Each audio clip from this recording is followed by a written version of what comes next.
Welcome sa Tagalog Horoscope, ang iyong gabay sa pang-araw-araw na buhay. Hatid namin ang pinakadetalyadong horoscope na magsisilbing gabay mo sa pera, trabaho, pag-ibig, kalusugan, at swerte. Naway magtagumpay sa buhay ang lahat ng ating tagapakinig at subscribers sa buong mundo.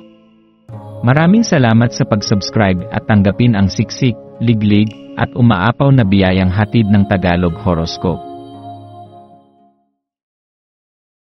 Narito ang iyong pang-araw-araw na horoscope para sa Taurus. Ngayong araw, Taurus, isang makapangyarihang enerhiya ang bumabalot sa iyo, isang pagsasanib ng pagkamalikhain, praktikalidad, at emosyonal na lalim. Habang ang buwan ay nasa ilalim ng tanda ng Virgo, maaaring maramdaman mong ikaw ay hinihikayat na pagtuunan ng pansin ang mga bagay na may kinalaman sa detalye, organisasyon, at pagpapabuti ng sarili. Ang iyong likas na kakayahang magplano, magpatuloy sa kabila ng mga hadlang, at tiyaking maayos ang bawat aspeto ng iyong buhay ay higit na magpapatingkad sa iyong araw. Subalit, hindi lamang ito tungkol sa gawain at responsibilidad. Ang iyong presensya ay may natatanging enerhiya na hindi mo namamalayan, isang aura ng kumpiyansa, at pagiging grounded na umaakit sa iba.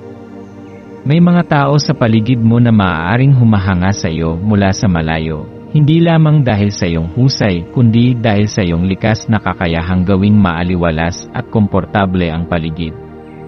Kaya't ngayong araw, hayaan mong lumiwanag ang iyong natural na karisma. Maging bukas sa mga oportunidad na magpapakita ng iyong talento at kakayahan. Ang mundo ay naghihintay sa iyo upang marinig ang iyong boses, makita ang iyong dedikasyon, at maramdaman ang iyong presensya. Pagpapahalaga sa sarili at emosyonal na kaalaman. Sa gitna ng iyong abalang mundo, kailan ka huling naglaan ng oras upang pakinggan ang sarili mong damdamin? Taurus, ngayong araw, isang magandang pagkakataon ito upang bigyan mo ng atensyon ang iyong panloob na tinig. Ang iyong mga damdamin ay maaaring nagbibigay sa iyo ng mga mensaheng hindi mo pa lubos na nauunawaan. Marahil mayroong isang bagay na matagal mo nang pinapalampas o isang emosyon na matagal mo nang hindi binibigyang pansin. Sa buhay, hindi sapat na tayo ay magtagumpay sa material o pisikal na aspeto, mahalaga rin ang ating emosyonal na kalagayan. Huwag mong ipagkait sa iyong sarili ang pagkakataong huminga at magnilay. Ano ang mga bagay na tunay na nagpapaligaya sa iyo? Ano ang mga bagay na nagbibigay sa iyo ng inspirasyon upang bumangon araw-araw? Kung nakakaramdam ka ng pagod o panlulumo, alalahanin na hindi mo kailangang dalhin ang lahat ng bigat ng mundo sa iyong balikat. Ang pagpapahinga ay hindi kahinaan, ito ay isang mahalagang bahagi ng iyong paglalakbay patungo sa mas balanseng buhay. Maglaan ng oras upang alagaan ang iyong sarili, kahit sa maliliit na paraan, isang tahimik na sandali sa umaga, isang tasa ng tsaa habang iniisip ang iyong mga pangarap, o isang simpleng paglalakad sa ilalim ng araw upang maramdaman mong buhay ka at konektado sa mundo. Pananaw sa pakikitungo sa iba. Ang iyong likas na katangian bilang isang Taurus ay ang pagiging matatag, mapagkakatiwalaan, at maalaga sa mga taong mahalaga sa iyo. Kaya naman, maraming tao ang lumalapit sa iyo upang humingi ng payo o suporta. Ngunit sa araw na ito, subukan mong balikan ang iyong mga relasyon. Mayroon ka bang mga taong matagal mo nang hindi nakakausap? Mayroon ka bang mga koneksyon na nais mong muling buhayin?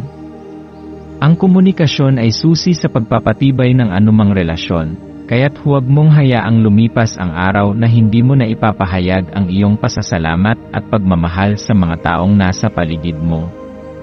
Kung mayroon kang hindi pagkakaunawaan sa isang tao, maaaring ito ang tamang oras upang pag-usapan ito ng may bukas na isipan. Tandaan, hindi laging tungkol sa pagiging tama, minsan, ang tunay na tagumpay ay ang pagkakaroon ng kapayapaan at pangunawa sa isa't isa. Gayon din, huwag mong kalimutan na ang mga taong tunay na nagmamalasakit sa iyo ay nariyan upang suportahan ka. Hindi mo kailangang lutasin ang lahat ng bagay ng mag-isa. Maging bukas sa pagtanggap ng tulong at payo mula sa iba.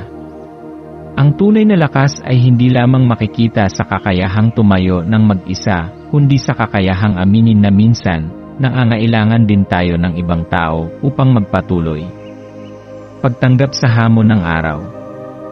Hindi maiiwasan na may mga pagsubok na darating sa araw na ito, Taurus. Maaaring magkaroon ng mga hindi inaasahang balita o pagbabago na maaaring ikagulat mo.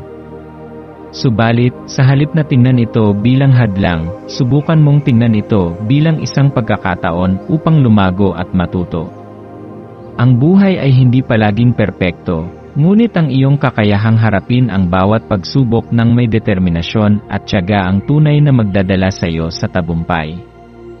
Huwag matakot sa pagbabago. Ang bawat pagbabago ay isang hakbang patungo sa isang mas mabuting bersyon ng iyong sarili. Magtiwala sa proseso at hayaan ang universo na gabayan ka patungo sa tamang landas. Maswerteng kulay, numero at gawain. Ngayong araw, ang maswerteng kulay para sa iyo ay berde, ang kulay ng kasaganaan, kalmado, at personal na paglago. Ang kulay na ito ay maaaring makatulong sa iyo upang manatiling grounded at magkaroon ng malinaw na pananaw sa iyong mga layunin. Ang iyong maswerteng numero ay 3 at 22. Ang mga numerong ito ay may espesyal na enerhiya na maaaring makatulong sa iyo sa paggawa ng mahahalagang desisyon. Kung may kinakailangan kang pagpiliin o desisyonan ngayong araw, maaaring magbigay sa iyo ng gabay ang mga numerong ito. Ang maswerteng gawain para sa iyo ngayong araw ay ang pagsusulat ng iyong mga layunin.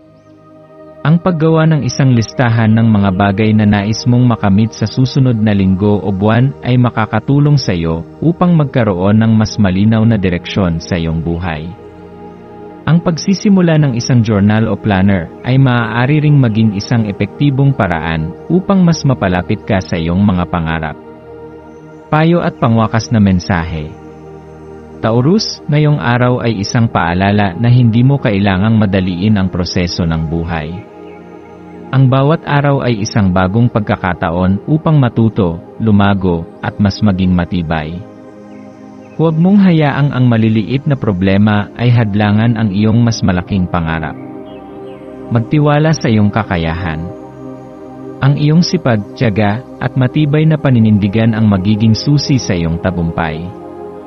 Anuman ang hamon na dumating, alalahanin mong hindi ka nag-iisa, may mga taong handang sumuporta sa iyo, at may gabay mula sa universo na patuloy na nagmumulat sa iyo sa tamang direksyon. Sa pagtatapos ng araw, maglaan ng ilang sandali upang pasalamatan ang lahat ng mabubuting bagay na dumating sa iyo. Ang pasasalamat ay isang makapangyarihang kasangkapan na magdadala pa ng higit pang biyaya sa iyong buhay. Manatiling matatag, manatiling positibo, at higit sa lahat, manatiling ikaw, Taurus.